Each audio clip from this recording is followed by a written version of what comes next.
morning, students. Today we are going to discuss the Henry law. Henry law tells us about the dependence of the solubility of a gas in a liquid on the pressure.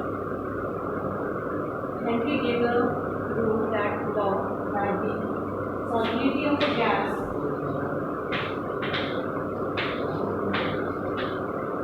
depends directly on the pressure of the gas.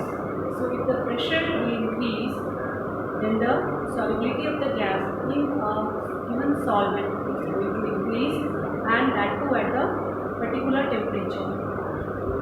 So it states that Henry law states that the solubility of a gas in a solvent is directly proportional to the pressure applied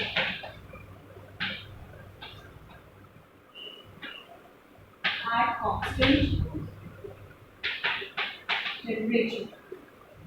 So this is a condition which is to be maintained, that the temperature should remain constant, right? So if the pressure will increase, more amount of gas is going to dissolve in the solvent to form a solution. Now this was the statement which was given by the Henry.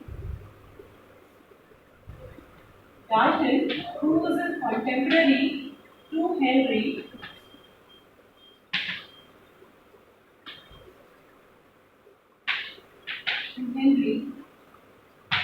he stated that the solubility of the gas is also the function of partial pressure, right? The partial pressure of the gas. Now, according to him, if we express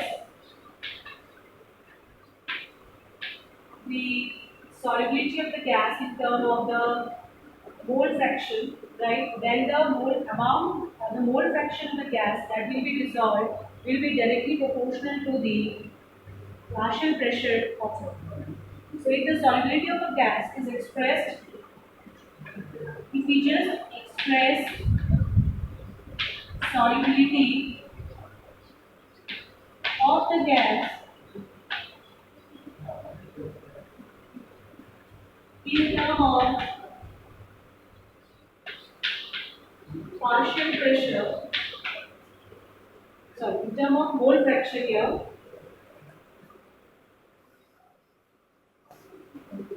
in terms of mole fraction, then the mole fraction of the gas in the solvent in solution is directly proportional to partial pressure of the gas at the given temperature or at the fixed temperature. That means that with the pressure or partial pressure of the gas is going to increase, and more will be the mole fraction of the gas in the solution. So hence we can also redefine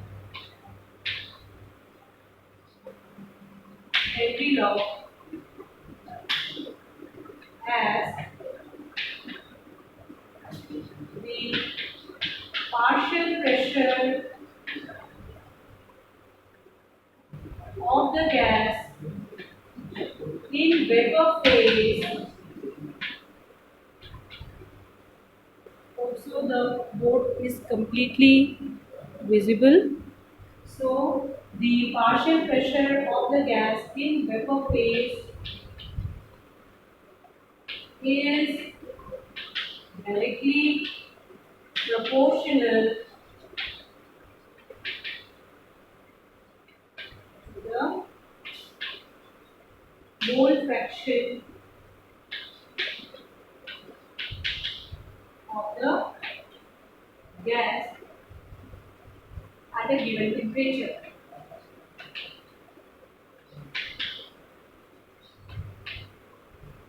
Hence, we can write it here as the partial pressure, that is P, is directly proportional to the mole fraction of the gas. Right?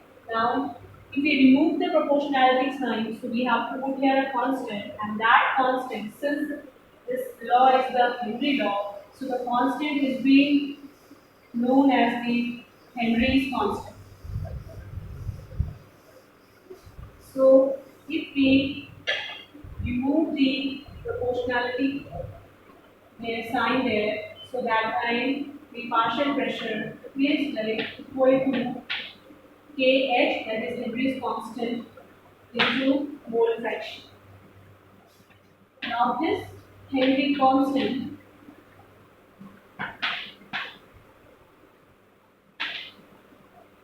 is the function of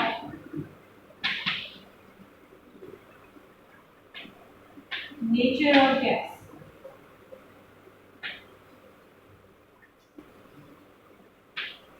And the significance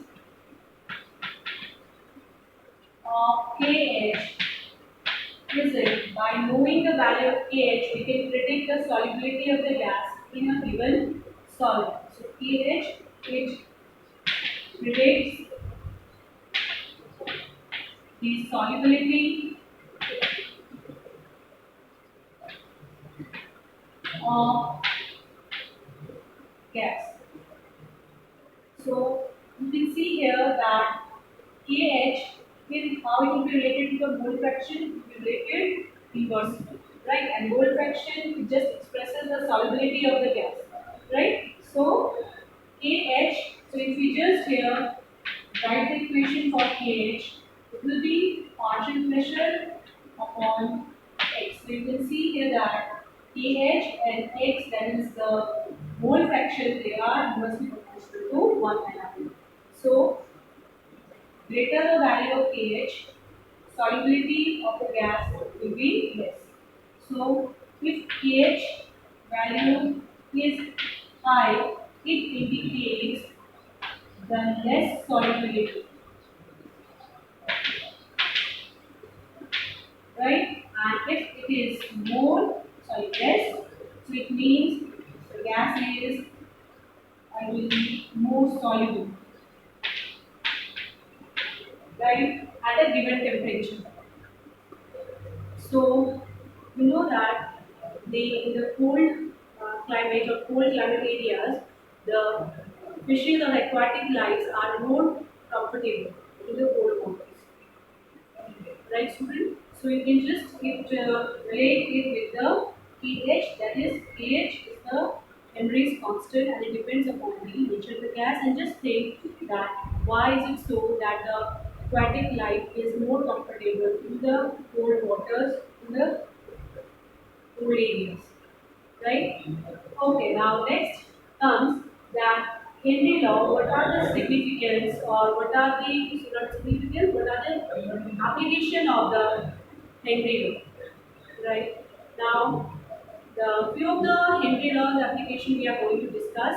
So first one is the that in beverages, cold beverages, right? You must have seen that whenever you just unlock or unseal the cold drink bottles or cold beverages, what happens? The gas fizzes up, right? So that gas has been uh, get into the solution, has been made into the solution, right? That cold drink, right, or cold beverages by applying the pressure, right? And when we just unseal that bottle, what happens? That pressure is released, and as the pressure reduces, what happens? That gas fizzes out, it just come out of the bottle, right? So that that is one of the applications that in the cold beverages or in cold drinks, the gases are being under pressure filled inside those bottles, and when that pressure is being released, that gas filters out, it comes out.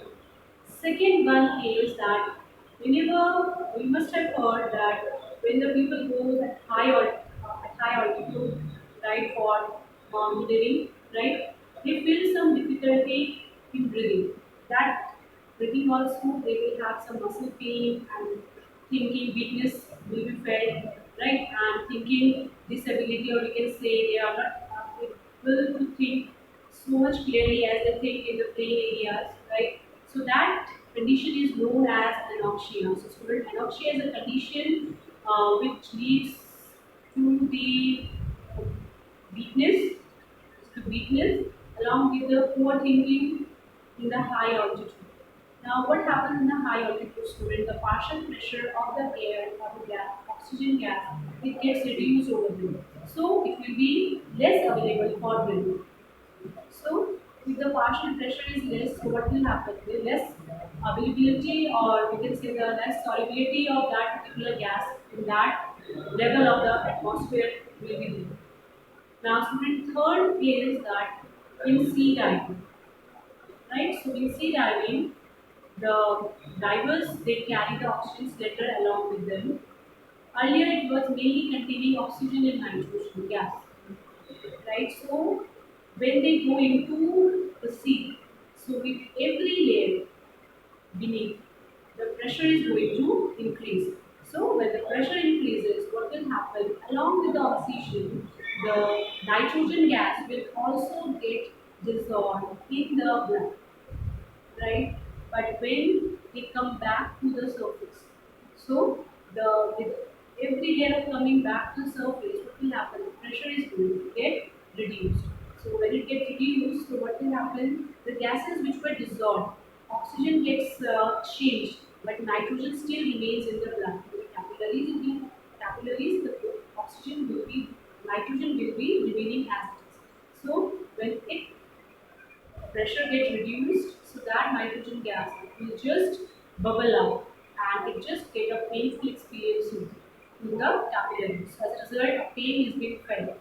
So to just reduce this problem, so what happens? The nitrogen gas is there. The composition of that gas cylinders now contain, along with the oxygen, nitrogen, helium is also being taken, so that comparatively the nitrogen compared to the nitrogen, helium size is little less, so less painful experiences will be there. So students, these are the applications of the Henry law, right? Few which I discussed here. Now there are certain limitations of the Henry law, right? So where we are going to apply the Henry law, or to which gases it is going to get applied.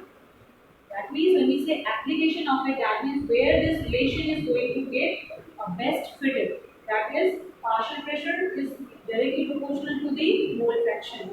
So it will get fit, right, mainly to the ideal gases only, right? And second, if we just apply it on the real gases, that time it should be at the low pressure. Second one, that is Henry law is being applied to those gases which do not undergo any chemical reaction with the solvent.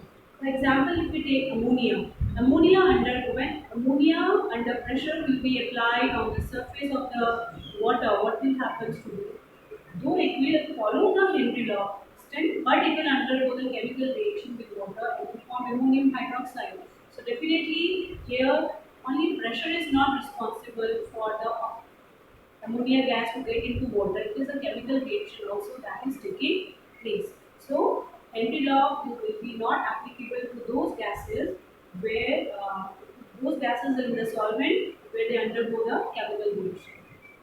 And third is limitation is this Henry law is not applicable to those gases also which in the solvent undergoes the dissociation. For example, let us take HCl gas. So when HCl gas is dissolved in water, it will undergo the dissociation. The HCl will just break down into H plus and Cl. Right. So here what will happen, we are adding the HCl gas on the surface of the water and applying the pressure. So HCl gas under the pressure it is going in, right? But it will undergo dissociation. The demand that we can say more of the HCl gas will be getting into the solution of HCl solution, and the only reason will not be the pressure, which here is the another condition which will be responsible for it. Another cause will be the dissociation of HCl into its ion. Right? So today we have discussed the Henry law. So Henry law in a nutshell, it just discuss the, we can say discuss the solubility of the gas under the influence of the pressure, right? So the increase in pressure, the solubility of gas increases.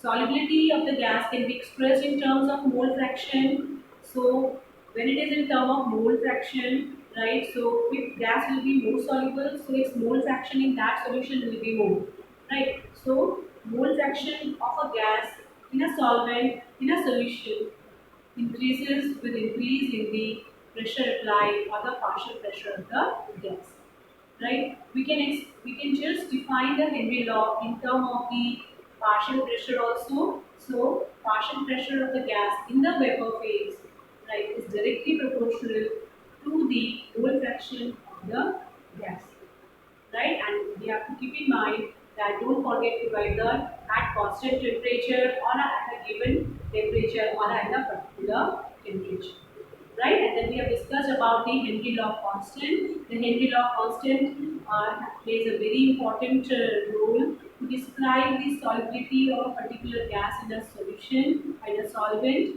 and it depends upon the nature of the gas, right? And you know that the solubility of a gas, right, increases with decrease in temperature. So if a gas is, let's talk about the oxygen gas, right? So at a given temperature, at a high temperature, the pH of it is going to be high, right? Just get this thing added that when the temperature is high, that time we know that the solubility of a gas will be less. So the solubility of the gas is going to be less, right? That is, solubility is going to be less. That time the KH value is going to be very high, right? And then we have discussed the application of it, go through it, and the limitation of it.